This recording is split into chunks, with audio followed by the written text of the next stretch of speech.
দর্শক বন্ধুরা, 12টি কলম দিয়ে এখানে করা হয়েছে 3 বেডরুমের একটি বাড়ির ডিজাইন। আপনারা চাইলে এভাবে 3 বেডরুমের একটি বাড়ির ডিজাইন 2.5 শতক জায়গার মধ্যে আপনারা করতে পারবেন। এবং আমাদের এই বাড়ির ছাদ পর্যন্ত কাজ করতে কত টাকা খরচ হয়েছে এবং টোটাল কমপ্লিটে কত টাকা খরচ আসতে পারে, সব তথ্যগুলো আজ ভিডিওর মাধ্যমে জেনে যাবেন এবং ভিডিওটি না টেনে পুরোপুরি দেখে যান।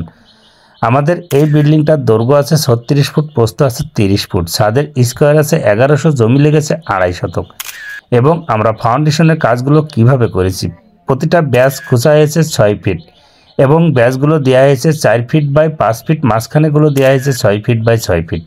প্রতিটা ব্যাসের রড ইউজ করা হয়েছে 16 মিলি এবং কলমে রড দেওয়া হয়েছে 6 পিস 16 মিলি। আপনারা চাইলে এ ধরনের ফাউন্ডেশনের হিসেবে বাড়ির কাজ করতে পারবেন। একটি স্বপ্নের বাড়ি তৈরি করতে গেলে অনেক অর্থ এবং পরিশ্রম করে বাড়ির টোটাল কাজটা করতে হয়। সেই বাড়ির কাজটা করতে গেলে আপনারা অ্যাকুরেটভাবে কাজগুলো করার চেষ্টা করবেন এবং করানোর চেষ্টা করবেন।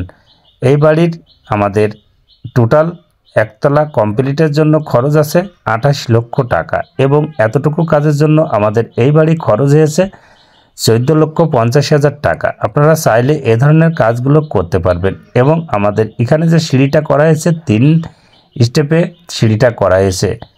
আমাদের প্রতিটা কলমের সাইজ দেওয়া আছে 12 বাই 10।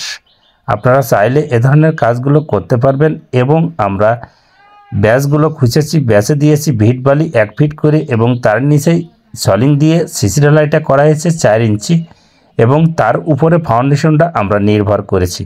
এবং আপনারা চাইলে এ ধরনের ফাউন্ডেশন কাজটা করতে পারবেন। আসলে একটি বিল্ডিং ফাউন্ডেশনের কাজ করতে গেলে মাটি টেস্ট নিয়ে কাজগুলো করা উচিত। যাই হোক, আমাদের এখানে মাটিটা অনেক সুন্দর এবং আমরা নিচে দিয়েছি পুরোটাই ভিট বালি।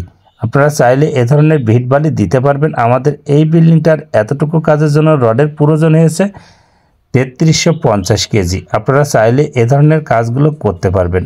এবং এই বিল্ডিংটার একতলা কমপ্লিটের জন্য সিমেন্টের প্রয়োজন আছে প্রায় 550 ব্যাগ এবং 1 নম্বর ইটের প্রয়োজন আছে 5 গাড়ি। আপনারা চাইলে 5 গাড়ি ইটে এভাবে একটি বিল্ডিং সাজাতে পারবেন। এই বিল্ডিংটার টোটাল নিচ থেকে ছাদ পর্যন্ত পিকেটের প্রয়োজন পড়েছে 6 গাড়ি। আপনারা চাইলে 12,000 ইটে এ ধরনের 12টি কলম দিয়ে একটি বিল্ডিং আপনারা তৈরি করতে পারবেন। ভবনটি তৈরি করার আগে আপনারা সবসময় চেষ্টা করবেন মাটিটা টেস্ট করে নেওয়ার জন্য এবং প্রতিটা বাড়ি তৈরি করার আগে একটি ইঞ্জিনিয়ার সম্পন্ন হলে হতে পারবেন এবং তাও যদি না পারেন দক্ষতা কন্ট্রাক্টর দেখিয়ে কাজগুলো করবেন।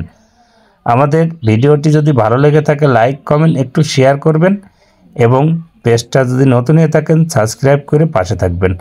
আমরা কাজগুলো নিজেই করেছি এবং নিজের কাজগুলোই আমরা ভিডিওর মাধ্যমে সাপ্লাই করি যাতে পাবলিক আমাদের কাজগুলো দেখে বুঝে শুনে কাজগুলো করাতে পারে এবং করতে পারে।